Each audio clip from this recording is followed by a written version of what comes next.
والصلاة والسلام على سيد الأنبياء والمرسلين وعلى آله وأصحابه أجمعين. أما بعد فأعوذ بالله من الشيطان الرجيم. بسم الله الرحمن الرحيم. سبحان الذي أسرى بعبده ليلا من المسجد الحرام إلى المسجد الأقصى الذي باركنا حوله لنريه من آياتنا إنه هو السميع البصير. قال الله تبارك وتعالى في شأن حبيبه مطيعا وآخرا إن الله وملائكته يصلون على النبي يا أيها الذين آمنوا صلوا عليه وسلموا تسليما. الصلاة والسلام عليك يا سيدي يا رسول الله وعلى آلك وأصحابك يا سيدي يا حبيب الله. کہ محمد سے وفا نے تو ہم دے رہے ہیں، کہ محمد سے وفا نے تو ہم دے رہے ہیں، یہ جہاں چیز ہے کیا لو ہو کر ہم دے رہے ہیں. بندہ پروردگارم امت احمد نبی دوست دار چار یارم تابع اولاد علی مذہب حنفیہ دارم ملت حضرت خلیل خاک پائے غوث اعظم زیر سایہ ہر ولی. سارے نبیوں کے عہدے پڑے ہیں، سارے نبیوں کے عہدے پڑے ہیں، لیکن میرے آقا کا منصب جدا ہے. وہ امام صف انبیاء ہے، وہ امام صف انبیاء ہے، ان کا رتبہ بڑوں سے بڑا ہے. کوئی لفظوں میں کیسے بتا دے، کوئی لفظوں میں کیسے بتا دے ان کے رتبے کی حد ہے تو کیا ہے. ہم نے اپنے بڑوں سے سنا ہے، صرف اللہ ان سے بڑا ہے. تمام حمد و ثنا تعریف و توصیف اللہ جل مجدہ کریم کی ذات بابرکات کے لیے جو خالق کائنات بھی ہے اور مالک کائنات بھی. تمام حمد و ثنا کے بعد حضور اکرم حضور مجسم شفیع محشر مالک کوثر احمد مجتبی جناب محمد مصطفیٰ صلی اللہ تعالی علیہ وآلہ وسلم کے حضور ناز میں عقیدتوں، ارادتوں اور محبتوں کا خراج پیش کرنے کے بعد معزز سامعین و حاضرین، اللہ رب العزت کا لاکھ لاکھ شکر ہے کہ جس کی توفیق کے خاص سے آج ہم اس عظیم الشان معراج نبی صلی اللہ تعالی علیہ وآلہ وسلم کی محفل میں حاضر ہیں. دعا ہے کہ خالق کائنات ہم سب کی حاضری کو اپنی بارگاہ اقدس میں شرف قبولیت عطا فرمائے. سب سے پہلے اپنے برادر مفتی محمد عامر نواز صحیح صاحب کا بہت ہی مشکور، جنہوں نے مجھے کہا اور میں حاضر ہوا، اور اپنے عزیزم جناب محترم محمد عمران صاحب کئی سالوں سے کافی تعلق رہا ہے. اللہ رب العزت ان تمام حضرات محسنین ہیں مسجد کے ساتھ، ان تمام کو اللہ رب العزت عافیت کے ساتھ اور صحت و سلامتی کے ساتھ زندہ و سلامت. یہ جامعہ مسجد رحمانیہ کے ساتھ بھی کافی تعلق ہمارا پرانا ہے، کیونکہ جب یہ رحمانیہ مسجد چھوٹی ہوا کرتی تھی اس وقت ہمارے عزیز مفتی محمد عامر نواز صحیح صاحب آپ امام بھی تھے، خطیب بھی تھے. اس دور کے اندر ابتدائی دور تھا، طالب علمی کا زمانہ تھا. اس دور میں جب ابتدا میں نے ویسے تو بس میں صحیح ہوتی تھی جامعہ اسلامیہ عربی انوار میں، وہاں تقریر کا موقع ملتا، تقریر بھی کرتے تھے، وہاں سیکھنے کا مواقع ہمیں میسر ہوتے رہتے. لیکن ابتدائی طور پر جمعے کا آغاز باقاعدہ جامعہ مسجد رحمانیہ سے ہی میں نے کیا، اور علامہ صاحب کے حکم پر آپ بھی موجود تھے اور آپ نے کہا کہ اس جمعہ کتاب آپ نے کرنا ہے اور نماز جمعہ میں نے پڑھانی. تو یہ ان کی شفقت تھی، اور ان کی شفقت کے ساتھ آج اس مقام تک بھی پہنچے. اور سن 11 سے لے کر سن 20 تک مفتی اجمل صاحب بھی ابھی بیان کر کے گئے ہیں، وہ اور علامہ صاحب ہم 7-9 سال کا عرصہ اکٹھے پڑھتے رہے اور اس مقام تک پہنچے. اللہ رب العزت کی بارگاہ اقدس میں دعا ہے کہ خالق کائنات مفتی صاحب کا سایہ ہم سب کے سروں پر دیر قائم فرمائے، اور اللہ رب العزت مفتی صاحب کے علم میں عمل میں برکات عطا فرمائے. معزز سامعین و حاضرین، اللہ رب العزت نے قرآن مجید میں ارشاد فرمایا سبحان الذی اسری بعبدہ لیلا من المسجد الحرام الی المسجد الاقصی الذی بارکنا حولہ لنریہ من آیاتنا انہ هو السمیع البصیر۔ معراج شریف کے حوالے سے ابتدائی طور پر آپ تین باتیں اس کو ذہن میں بٹھا لیں۔ پہلی بات یہ ہے کہ معراج شریف نبوت کے 12ویں سال امام الانبیاء علیہ السلام کو کرائی گئی اور سرکار علیہ السلام تشریف لے گئے۔ اور ساتھ ہی میں یہاں ایک عقیدے کی بات کرنا چاہتا ہوں، اگر آپ کی توجہ ہے برادر۔ عقیدہ جب تک انسان کا پختہ نہیں ہوتا نا، وہ بندہ کامیاب نہیں ہوتا۔ اب عقیدے کی بات سننا، عقیدے کی بات یہ ہے، بعض لوگوں کا یہ عقیدہ ہے، یہ نظریہ ہے، وہ کہتے ہیں کہ امام الانبیاء علیہ السلام کو جو نبوت ملی وہ 40 سال کی عمر میں ملی۔ یہ بعض لوگوں کا نظریہ کیا ہے، وہ کہتے ہیں امام الانبیاء یا نبی آخر الزمان کو جو نبوت ملی وہ 40 سال کی عمر میں نبوت ملی۔ پہلے وہ کہتے ہیں نبی نہیں تھے، بلکہ وہ 40 سال کی عمر میں ہی نبی بنے۔ ہم کہتے ہیں تم عقیدے سے انحراف کر رہے ہو۔ درست عقیدہ، اہل سنت کا عقیدہ، جو ہمارے مسلک کے امام احمد رضا خان فاضل بریلوی علیہ السلام کا عقیدہ ہے، وہ یہ ہے کہ سرکار علیہ السلام عالم ارواح میں بھی نبی تھے، اور جب سرکار پیدا ہوئے تب بھی نبی تھے، اور آپ نے اعلان 40 سال کی عمر میں فرمایا۔ آپ نے اعلان 40 سال کی عمر میں فرمایا۔ دلیل میں یہ پیش کر دیتا ہوں، جس وقت حضرت مریم علیہ السلام آپ آئی اپنی علاقہ کی طرف، اپنی بستی والوں کی طرف، حضرت عیسیٰ علیہ السلام کو اٹھایا ہوا ہے، انہوں نے اعتراض کیا، بہتان لگانا شروع کیا، کہنے لگے یا اخت ہارون ما کان ابوک امرأ سوء وما، کہنے لگے دیکھیں اے ہارون کی بہن، آپ تو ایسی نہیں تھے، آپ کے والد، آپ کا خاندان ایسا نہیں تھا، آپ نے یہ کیا کیا؟ آپ کی شادی نہیں ہوئی، اولاد کہاں سے آ گئی؟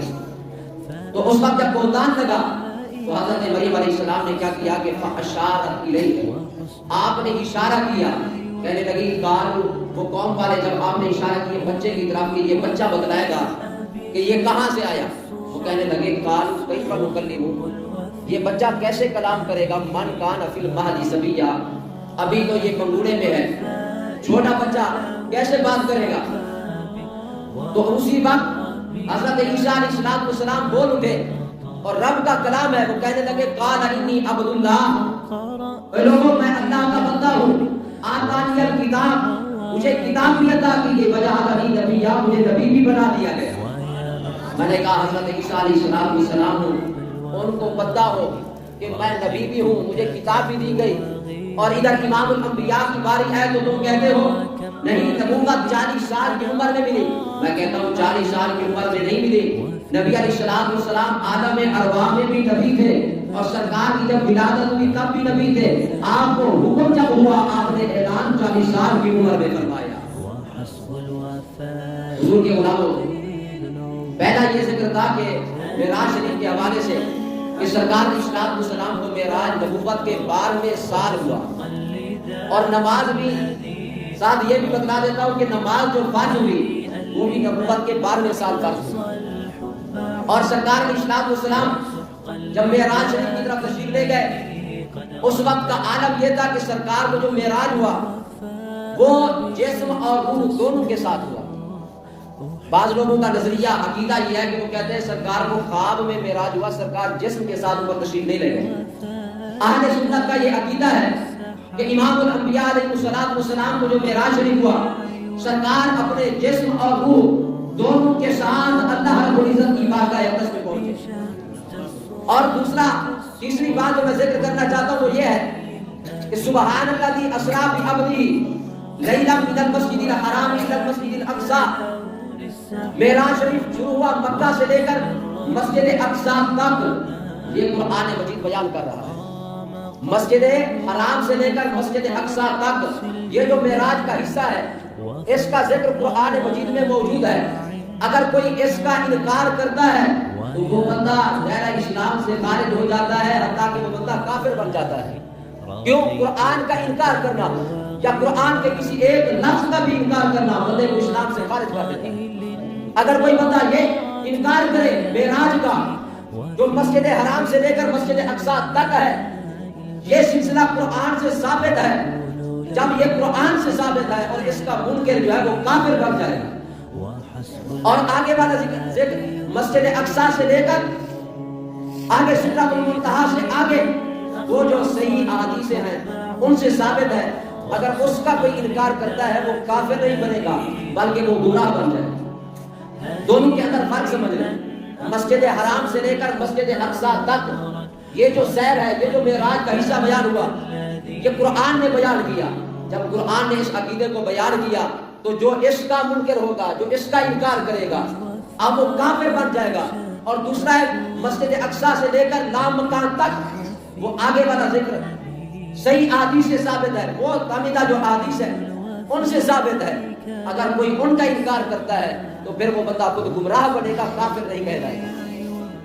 حضور کے غلاموں، یہ جو معراج شریف ہوا، یہ امام الانبیاء کرام علیہ السلام کا بہت ہی جلیل القدر معجزہ تھا، اور اللہ رب العزت نے بے شمار معجزوں سے آپ کو نوازا۔ ان معجزات میں سے ایک معجزہ معراج شریف بھی ہے، اور معراج شریف کے اندر دو چیزیں تھی، ایک تھا معراج طی مکانی اور دوسرا تھا معراج شریف طی زمانی۔ اب علم اور نقطے کی بات میں کرنے لگا ہوں، آپ توجہ فرمائیں۔ ایک ہوتا ہے طی مکانی اور دوسرا ہوتا ہے طی زمانی۔ اب معراج شریف جو ہے اس کے اندر طی مکانی بھی موجود ہے اور طی زمانی بھی موجود ہے۔ اب طی مکانی کس کو کہتے ہیں؟ اس کی تعریف کیا ہے؟ اس کی تعریف یہ ہے کہ سینکڑوں اور ہزاروں میل کا اگر سفر ہو، وہ طے ہو جائے صرف ایک قدم کی جنبش پر، اس کو کہتے ہیں کہ طی مکانی کہلاتا ہے۔ یعنی ہزاروں میل کا سفر ہے، ہزاروں کلومیٹر سفر ہے، لیکن ایک قدم کی جنبش سے وہ طے ہو جاتا ہے، اس کو کہتے ہیں طی مکانی۔ کیا اس پر کوئی دلیل بھی ہے؟ قرآن مجید طی مکانی کو بھی بیان کرتا ہے اور طی زمانی کو بھی بیان کرتا ہے۔ آپ پہلے طی مکانی سمجھے، طی مکانی ہے کیا؟ طی مکانی یہ ہے کہ ہزاروں میل کا سفر ہو، ہزاروں کلومیٹر کا سفر ہو، لیکن ایک قدم کی جنبش پر وہ طے ہو جائے، اس کو کہتے ہیں طی مکانی۔ اب قرآن سے کہاں ثابت ہے؟ پارہ نمبر 19 ہے اور سورۃ النمل ہے۔ نمل کا معنی ہے چونٹی، یعنی چونٹیوں والی سورت ہے۔ اس کے اندر حضرت سلیمان علیہ السلام کا ذکر ملتا ہے۔ حضرت سلیمان علیہ السلام بیٹھے ہیں، آپ نے فرمایا کہ جب ملکہ بلقیس، ملکہ سبا جس کا نام بلقیس تھا، جب وہ مدعی ہو کر آنے لگی حضرت سلیمان علیہ السلام کی بارگاہ میں، تو آپ نے اس وقت فرمایا قال یا ایھا الملأ ایکم یأتونی بعرشھا قبل ان یأتونی من المسلمین۔ فرمایا کوئی ایسا ہے جو ملکہ بلقیس کے آنے سے پہلے پہلے ملکہ بلقیس کا تخت لا کر میری بارگاہ میں حاضر کر دے۔ جب آپ نے یہ کہا، اور اس وقت سفر کی بھی نہیں تھا، ادھر جہاں حضرت سلیمان علیہ السلام کا دربار لگا ہوا ہے اور ملکہ سبا جہاں ہے اس کا جہاں تخت رکھا ہوا ہے، اتنی سفر جو ہے 900 میل کا سفر تھا۔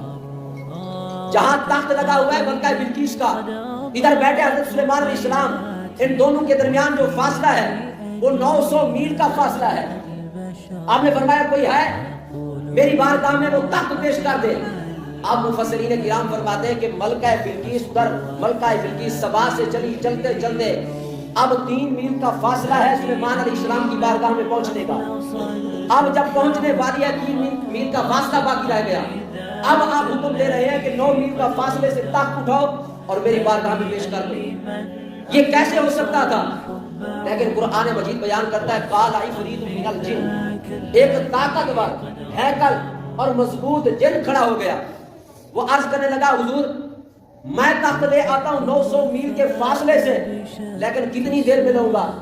قبل ان یرتد، کہنے لگا کہ اتنی دیر میں لوں گا کہ ابھی آپ اپنے مقام سے نہیں اٹھ پائیں گے، میں وہ تخت لے کر پیش کر دوں گا۔ آپ نے فرمایا نہیں، اس سے بھی جلدی کوئی لے آئے۔ تو فرماتے ہیں کہ آپ کا ایک صحابی تھا جس کا نام حضرت آصف بن برقیہ تھا۔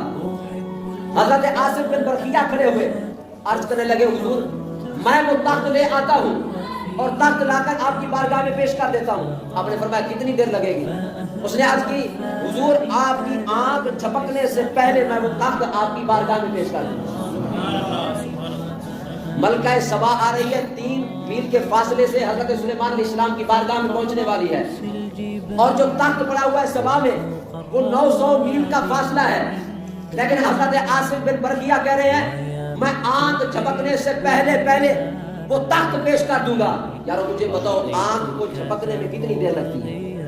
کوئی دیر تو نہیں لگتی نا، لیکن یہ قرآن مجید خود بتلا رہا ہے کہ صحابی ہے حضرت سلیمان علیہ السلام کا، اور اس کی اتنی طاقت ہے کہ وہ 900 میل کے فاصلے سے اگر تخت اٹھائے اور حضرت سلیمان علیہ السلام کی بارگاہ میں پیش کر دیتا ہے تو یہ حضرت سلیمان علیہ السلام کی امتی کا یہ عالم تھا۔ تو دیکھیں امام الانبیاء کے جو صحابہ ہیں ان کا کتنی بڑا عالم ہوگا، ان کی کتنی بڑی شان ہوگی۔ جب وہ اشارہ کر دیں گے تو شرق و غرب سمیٹتے ہوئے تمام چیزیں ان کے سامنے حاضر ہو جاتی ہیں۔ حضور کے غلاموں یہ ہے طیب مکانی، جب یہ عالم ہوتا ہے تو پھر اللہ رب العزت یہ زمینوں کو حکم فرما دیتا ہے، وہ تمام کی تمام سمٹ جاتی ہے، پھر وہ تمام 900 میل کے فاصلے سے بھی وہ تخت اٹھا کر آپ کا صحابی آپ کے سامنے پیش کر دیتا ہے۔ اگر طیب زمانی کو دیکھا جائے تو اس کے اندر یہ ہے کہ حضرت عزیر علیہ السلام ایک بستی کے اوپر سے گزرے اور عرض کرنے لگے وہ بستی ویران تھی، ختم ہو چکی تھی۔ عرض کرنے لگے اے باری تعالیٰ اس بستی والوں کو تو زندہ کیسے کرے گا، حالانکہ سارے کے سارے مر چکے ہیں، یہ ویران ہو چکی ہے، یہ نیست و نابود ہو چکی ہے، اے باری تعالیٰ ان کو زندہ کیسے کرے گا؟ اللہ تعالیٰ نے اسی وقت حضرت عزیر علیہ السلام کو موت دے دی۔ آپ عالم موت میں چلے گئے۔ پھر جب 1 صدی پوری بیت گئی، یعنی 100 سال پورا بیت گیا، پارہ نمبر 3 کے اندر سورۃ البقرہ میں موجود ہے او کلذی مر علی قریۃ وہی خاویۃ علی عروشہا، کہنے لگے اے باری تعالیٰ ان کو زندہ کیسے کرے گا؟ تو اللہ رب العزت نے آپ کو موت دی، حضرت عزیر علیہ السلام کو۔ اب موت آئی، 1 صدی پوری بیت گئی، 100 سال حضرت عزیر علیہ السلام کے اوپر موت کے بیت گئے۔ پھر جب اللہ رب العزت نے دوبارہ زندگی دی، اللہ نے فرمایا یہ بتاؤ کہ کتنی دیر تم سوئے ہو؟ حضرت عزیر علیہ السلام سے پوچھا کتنی دیر سوئے ہو؟ عرض کرتے ہیں اے باری تعالیٰ مجھے لگتا ہے کہ میں 1 دن یا 1 دن کا کچھ حصہ سویا ہوں۔ اللہ نے فرمایا اے عزیر، اے میرے پیغمبر، تو 1 دن یا 1 دن کا کچھ حصہ نہیں سویا، بلکہ تو 100 سال تک، 1 صدی تک سوتا رہا ہے۔ اور ساتھ ہی قرآن مجید کے اندر فرمایا گیا، جب یہ کہا پھر فرمایا فانظر الی طعامک وشرابک، اے عزیر اپنے کھانے کی طرف دیکھ، اپنے پینے کی طرف دیکھ۔ 1 صدی بیت گئی ہے لیکن پھر بھی وہ کھانا ویسے کا ویسا پڑا ہوا ہے، وہ باسی نہیں ہوا۔ 1 صدی بیت گئی، کھانا ویسے کا ویسا پڑا ہوا ہے، باسی نہیں ہوا۔ حضرت عزیر علیہ السلام نے دیکھا، لیکن ایک گدھا حضرت عزیر علیہ السلام کے ساتھ تھا۔ جب 1 صدی بیتی، اللہ نے فرمایا اب دیکھ اپنے گدھا کی طرف، حمار کی طرف۔ جب دیکھا تو اس کی ہڈیاں جو ہے وہ گسیدہ پڑی ہوئی ہیں، ادھر کھانا ہے باسی نہیں ہوا۔ 1 صدی بیت گئی اور ادھر گدھا ہے، 1 صدی بیتنے پر ہڈیاں گسیدہ ہو گئی۔ اب اللہ رب العزت نے فرمایا اے پیارے عزیر تجھے یہاں سوئے ہوئے 1 صدی بیت چکی ہے، 100 سال کا عرصہ بیت چکا ہے۔ پھر حضرت عزیر علیہ السلام کو فرمایا اے عزیر دیکھ اس گدھے کی ہڈیوں کی طرف۔ جب دیکھنے لگے تو اللہ نے حکم فرمایا، جان آنا شروع ہو گئی، گوشت پوست چلنا شروع ہو گیا۔ یہ تھا طیب زمانی کا عرصہ جو صدیوں پر محیط ہوتا ہے لیکن چند منٹوں کے اندر سمٹ جاتا ہے، پتہ نہیں چلتا، دن یا دن کا بعض حصہ اس کو کہلایا جاتا ہے۔ تو معراج النبی بھی کئی راتیں تھی، کئی دن گزر گئے، کئی صدیاں بیت گئی، ہم نہیں جانتے وہ کتنے دن گزرے تھے، کتنی صدیاں بیتی تھی، بس ہم اتنا جانتے ہیں جب سرکار معراج سے واپس ہے وضو کا پانی بھی چل رہا تھا اور جو دروازے کی کنڈی تھی وہ بھی ہل رہی تھی۔ ہم بس اتنا کہتے ہیں یارو جس مقام پر پہنچے اس کو کہتے ہیں قاب قوسین کے مقام پر، وہاں کوئی اور موجود نہیں تھا، یا صرف اللہ کی ذات موجود تھی یا پیارے حبیب کی ذات موجود تھی۔ وہاں صرف سننے والا خدا تھا، اپنے حبیب کا سمیع و بصیر تھا، اور ادھر مصطفیٰ تھے جو اللہ کے سمیع و بصیر تھے، اور وہاں کوئی اور نہیں تھا، وہاں جو بھی باتیں ہوئی بیان نہیں ہوئی۔ کوہ طور کا مقام ہے، دنیا کے اوپر موسیٰ علیہ السلام کو معراج ہوا، اللہ نے وہ بیان فرما دیا قرآن میں، لیکن جو معراج مصطفیٰ کے اوپر جتنی بھی باتیں ہوئی اللہ رب العزت نے بیان نہیں فرمائی، ان کو پردہ راز میں رکھ دیا۔